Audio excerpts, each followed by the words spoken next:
Okay, so you want to own a whaling ship. 113 feet of live oak and yellow pine, copper sheathed below the waterline, 4 whaleboats hanging from the davits, 33 men aboard, and the entire Pacific Ocean in front of you. You sail out of New Bedford in the autumn. You come home 3 years later, riding low in the water with 2,000 barrels of oil in the hold, and you are rich. That is the picture, and it is not entirely wrong. In the 1850s, New Bedford, Massachusetts was the wealthiest city per capita in the United States, and by some accounts, the wealthiest in the world, and it got that way from exactly this business. But there is something strange buried in the middle of this industry, and once you see it, you cannot unsee it. The men who sailed on these ships were not paid wages, not by the day, not by the week, not by the month, not by the barrel. Every single man aboard, from the captain down to the 17-year-old on his first voyage, was paid a fraction of whatever the voyage earned after expenses. If the voyage did well, they did well. If the voyage failed, they got nothing. And on a surprising number of voyages, a man could work for 3 straight years, come home, stand in line at the counting house, and be handed a piece of paper telling him that he owed the ship money. That is not a story about bad luck at sea. That is a story about how the business was designed. And by the end of this, you are going to understand exactly who that design was built to protect. Before any of it happens, you have to buy the thing. In 1841, the shipbuilders Jethro and Zachariah Hillman launched a whale ship in New Bedford called the Charles W. Morgan. She was 113 feet along the deck, and she took 31 men to build. The construction cost was $26,877. That is the number most people stop at. And stopping there is the first mistake a new owner makes, because the ship is only about half the bill. Before the Morgan could leave the harbor, she was towed to Roch's Wharf and outfitted for her first voyage, and that outfitting cost $25,977. Read those two numbers next to each other. The empty hull cost $26,000. Filling it cost $25,000. You have very nearly doubled your capital outlay before the ship has left Massachusetts, and none of that second number bought you anything you can sell. What did it buy? Food. And a great deal of it, because while a whale ship did put into port to reprovision, at the Azores on the way out, or at Honolulu or Paita or Fayal along the way, she also had to be able to work grounds for months at a stretch with no port at all, and every barrel she bought abroad came at somebody else's price. Thousands of feet of cordage, spare sails, spare spars, spare rudder stock, harpoons, lances, cutting spades, and the boat gear to replace every one of them, because whaleboats get smashed, and men lose their irons in the water. Empty casks by the hundred, and the staves and hoops to build hundreds more, and a cooper aboard to build them. Brick and mortar for the try-works, which is the furnace on deck where blubber gets boiled into oil. Firewood to start it. Medicine, navigational instruments, charts, trade goods for the Pacific Islands. And a slop chest full of tobacco, boots, oilskins, and clothing. Hold on to that last item, the slop chest, because it is going to come back and it is going to matter more than almost anything else in this video. So you are somewhere north of $50,000 before the first whale is sighted. And here is the thing about that number in 1841.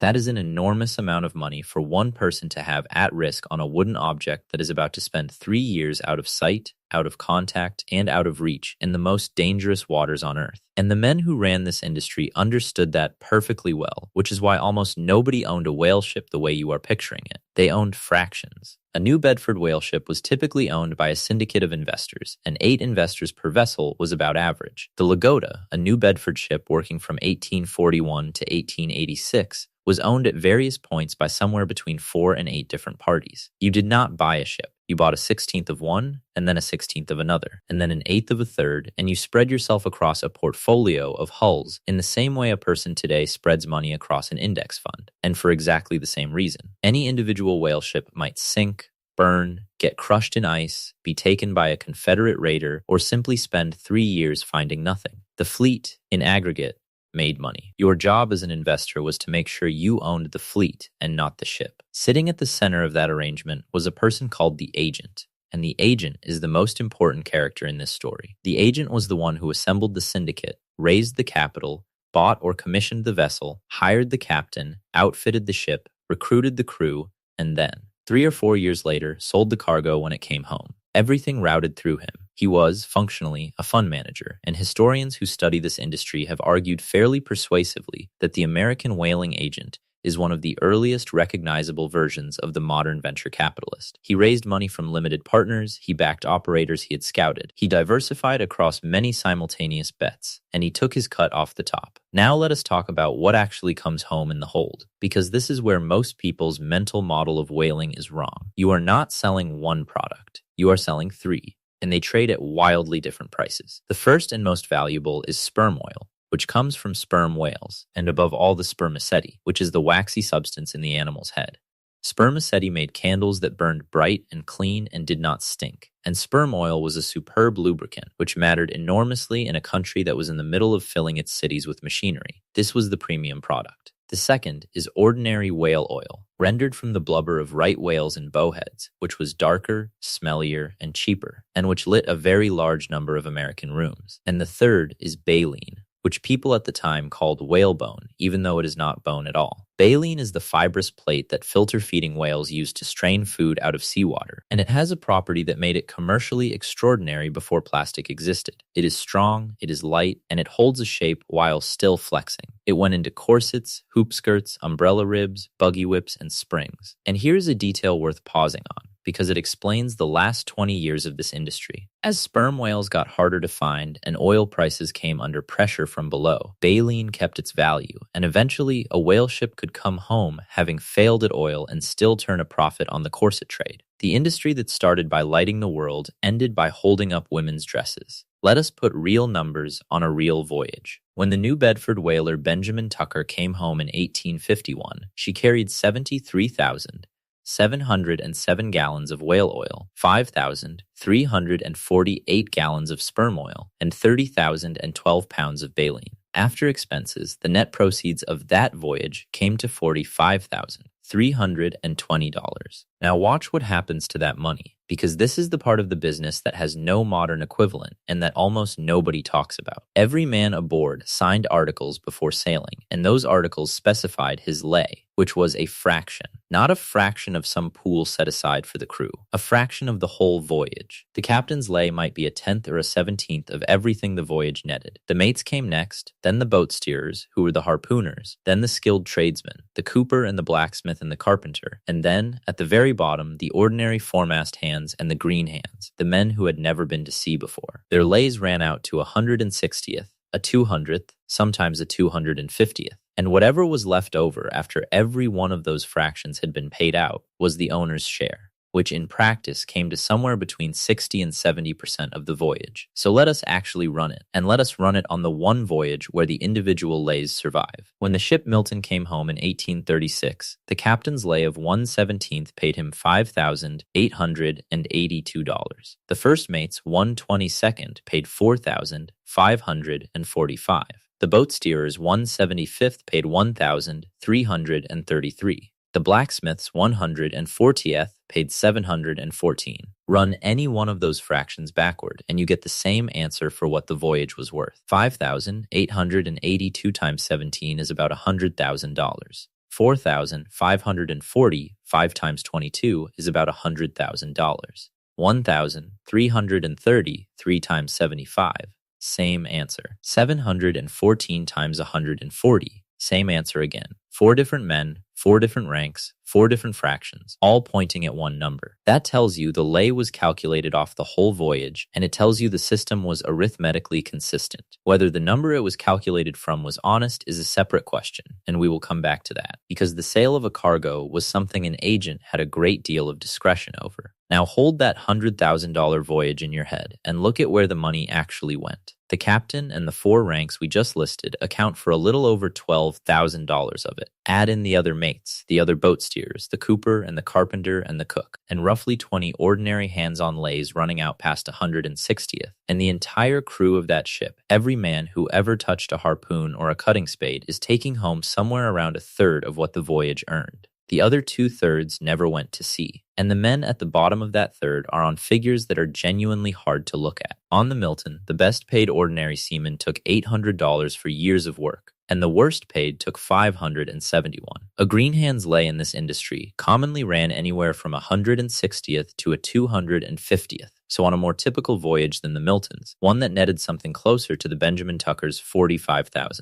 $320, a 200th lay comes to $226.60. $226 for 3 years. That is somewhere around $6 a month before we have taken a single deduction, and we are about to take several. And that is a voyage that succeeded. That is the good outcome. And on another voyage of the Milton, one of the ordinary seamen came home with $10.10. $10.10. For years of the most dangerous industrial labor available in the 19th century. Now, if you have been doing the arithmetic in your head, you have probably already arrived at the obvious conclusion, which is that the lay system was a brutally efficient way to pay labor almost nothing. And that is true, but it is not the interesting part, and it is not the reveal. The interesting part is what the lay system did to risk. Here is the reveal. The lay was not a compensation system. It was a risk transfer machine, and it was pointed in exactly one direction. Think about what a wage is. A wage is a promise by the employer that the worker gets paid regardless of whether the enterprise succeeds. The employer absorbs the uncertainty, and in exchange the employer keeps the upside. That is the basic bargain of employment, and it is the bargain the whaling industry refused to make. By paying in fractions of net proceeds, the owners pushed the entire commercial risk of the voyage onto the people with the least capital, the least information, and the least ability to absorb a loss. If the whales were not there, the crew ate the loss.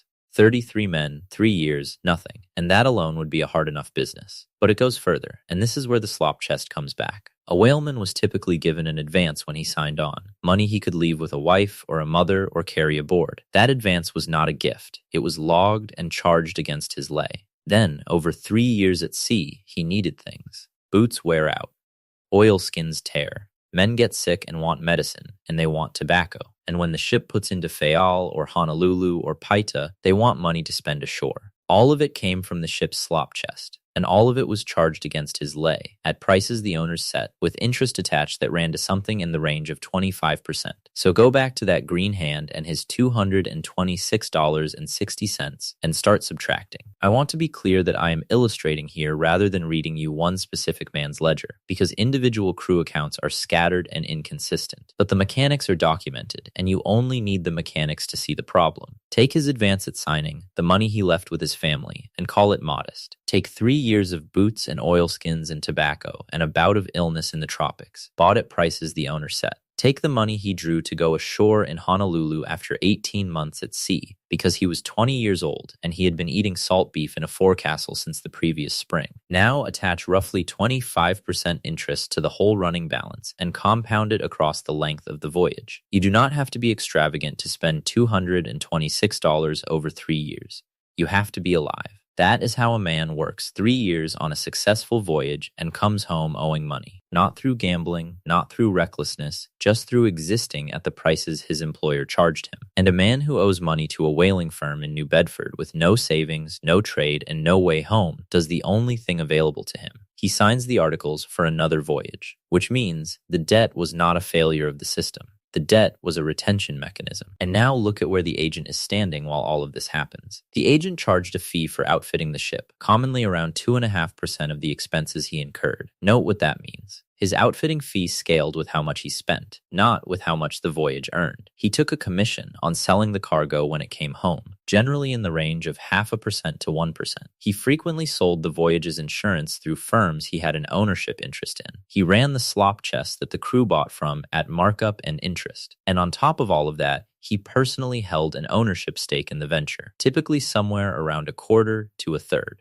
Add it up. The captain's income depended on finding whales. The crew's income depended on finding whales. The investor's income depended on finding whales. The agent's income depended on the voyage happening. That is the whole business in one sentence. The agent's revenue was structurally decoupled from the whale. He collected on the outfitting, he collected on the insurance, he collected on the slop chest, and he collected on the sale. And the only one of those 4 that required a successful hunt was the last one. A voyage that came home empty was a catastrophe for 33 men and a disappointment for 8 investors. And for the agent, it was a year in which 3 of his 4 revenue lines paid out exactly as normal. The ship was never the asset. The ship was the vehicle. The asset was the fee stream attached to sending it out. Now, none of that means the industry was easy or that the owners were merely coasting, because the underlying cost structure was getting worse every decade, and it was getting worse for a reason nobody in New Bedford could fix. They were running out of whales. American whaling peaked in 1846. In that year, 735 American whale ships were at sea out of roughly 900 worldwide. Around 70,000 Americans made their living from the industry directly or indirectly, and whaling was the fifth largest industry in the United States. Between 1835 and 1872, American ships killed on the order of 300,000 whales, averaging more than 7,000 a year. You cannot do that to a slow-breeding animal without consequences, and the consequence showed up on the balance sheet as time. A voyage to a ground that took 2 years when it first opened took nearly 4 years by the 1870s. That is the entire economics of the decline in a single statistic. Your capital is tied up twice as long. Your crew eats twice as much. Your ship depreciates twice as far. Your investors wait twice as long for a return. And the whale you are chasing at the end of it is worth roughly what the whale was worth before, except now you had to sail to the Arctic to find it. Then the labor market turned on them as well. The California gold rush trained off exactly the kind of ambitious young man who used to sign whaling articles. And conditions aboard had gotten bad enough that in 1858, a United States consul in Chile wrote a formal letter of protest to the State Department about the treatment of American whaling crews. Crew quality fell. Desertion rose. Productivity fell with it. And then, over a little more than a decade, the whole thing died twice. The first death was competition. Edwin Drake drilled the first successful American oil well at Titusville, Pennsylvania in 1859, and the scale mismatch between the two industries is genuinely difficult to hold in your head. A 3-year whaling voyage, at the top of its performance, produced something on the order of 4,000 barrels of oil. A single productive petroleum well could pump 3,000 barrels in a day. I want to be careful here, though, because there is a very popular version of this story that is not quite right, and it is worth getting correct. The common telling is that kerosene arrived, killed whale oil overnight, and saved the whales. The historical record is messier than that. Sperm oil imports into the United States had already fallen by roughly half between 1843 and 1858, before Drake ever drilled. Coal gas had been lighting cities for decades. Camphene and other alcohol-based fuels were competing hard until a Civil War tax on alcohol removed them from the market, and American whalers went right on hunting into the 1870s and 1880s, pushing sperm and right whale populations to the brink long after kerosene was widely available. Petroleum did not ambush a healthy industry. It arrived at the bedside of a sick one and turned off the machines. The price data tells the same story from the other side. Whale oil peaked in the mid-1850s at somewhere close to $1.77 a gallon, and by the mid-1890s it was selling for around 40 cents. Petroleum over roughly that same stretch went from about 59 cents a gallon in 1865 down to 7 cents by 1895. Sit with those two ending numbers for a second. 40 cents against 7 cents. By the end, whale oil was not merely losing. It cost something like 5 or 6 times what the substitute cost, and there is no amount of operational excellence anywhere in a business that closes a gap like that. The second death was physical, and it happened in a single week. In the summer of 1871, a fleet of American whale ships worked north through the Bering Strait toward Point Barrow after bowheads. The local Ayupiat warned them that it was going to be a bad ice year. The captains did not turn back, because the whaling was good, and because they had made this bet successfully for 20 seasons, and because the ships were now going to the Arctic precisely since there was nowhere else left worth going. In August, the wind shifted to the northeast and held. The pack ice came down and pinned 33 vessels against the shore about 70 miles south of Point Barrow. They waited for a wind that never came. On September 12th, the captains met and signed a joint statement recording that there was no harbor, no 3 months of provisions, and no food or fuel to be had ashore. On the morning of September 14th, every ship struck her flag, and 1,219 people, including the wives and children of officers who sailed with their families, climbed into open whaleboats and rowed and sailed 70 miles across ocean and ice to reach 7 ships that had gotten clear to the south. Those 7 ships dumped their own cargo overboard to make room for the survivors. Not one person died. It is one of the most remarkable evacuations in maritime history, and it destroyed 33 ships and their entire season's cargo in a single stroke. The loss was put at around $1.6 million at the time. Here is what I want you to notice about that number, and it is the most quietly damning statistic in this entire story. Nobody died, and the ships were insured, and the industry still could not absorb it. Because by 1871, the North Pacific Fleet had already fallen to about 40 ships, down from a peak of 292 in 1846. The 735-ship American fleet of 1846 was down to 39 by 1876. There was no capital left in the system to rebuild with, and no investor looking at kerosene prices in 1872 was going to put $50,000 into a wooden ship to go chase a shrinking animal at the top of the world. So does owning a whaling ship work as a business? Here is the honest answer, and it comes in two halves that point in opposite directions. Go back to the Charles W. Morgan, the ship we started with, because she is still here. She is tied up at Mystic Seaport in Connecticut, the last wooden whale ship in the world, and she is the best documented commercial vessel of the era. Over 80 years, she made 37 voyages under 21 masters, brought home somewhere around 54,000 barrels of oil and roughly 150,000 pounds of baleen, and returned well over $1 million to her owners across her lifetime. Only 2 of her 37 voyages failed to make a profit. 2 out of 37. Men called her a lucky ship, and by the numbers she was. And that is the trap, because the Charles W. Morgan is the survivor, and you are looking at her survival and drawing a conclusion from it. The American fleet over the whole history of this industry ran to more than 2,700 vessels. One of them is left. You are not looking at a typical outcome. You are looking at the single luckiest hull out of nearly 3,000. And the reason you have heard of her is precisely that she was an outlier. And the reason you have not heard of the other 2,699 is that most of them were ordinary, and a great many of them are on the bottom of an ocean somewhere. The realistic version of owning a whaling ship is this. You put up a fraction of $50,000. You wait 3 or 4 years with no information, because there is no way for a ship in the South Pacific to contact New Bedford. Somewhere in there, the vessel either finds whales or does not, and either comes home or does not. If it comes home full, you take your share of 60 or 70% of the net, and you have done genuinely well. If it comes home empty, you have lost years of the use of your money. If it does not come home, you have your insurance, which you very likely bought from your own agent. And in every single one of those outcomes, the agent got paid. That is the thing to take away from this. We tend to look at 19th century whaling and see a story about hunting, about the men in the open boats and the harpoons and the sleigh ride behind a wounded animal. And all of that is real, and it was the most physically demanding work in the American economy. But the money in this industry was never made in the boat. The money was made in the counting house on the wharf, by men who never left Massachusetts, who took a fee for buying the barrels, a fee for insuring the hull, a markup on the boots, and a commission on the sale. The whale was not the product. The whale was the raw material. The product was risk, and the entire architecture of the industry existed to manufacture that risk, package it, and sell it to somebody else, whether that somebody was an investor in a 16th share or a 17-year-old boy signing a 200th lay because he had read a book about the sea. New Bedford lit the world for about 40 years, and it built some of the finest houses in New England doing it. But it did not get rich by catching whales. It got rich by selling other people the chance to try.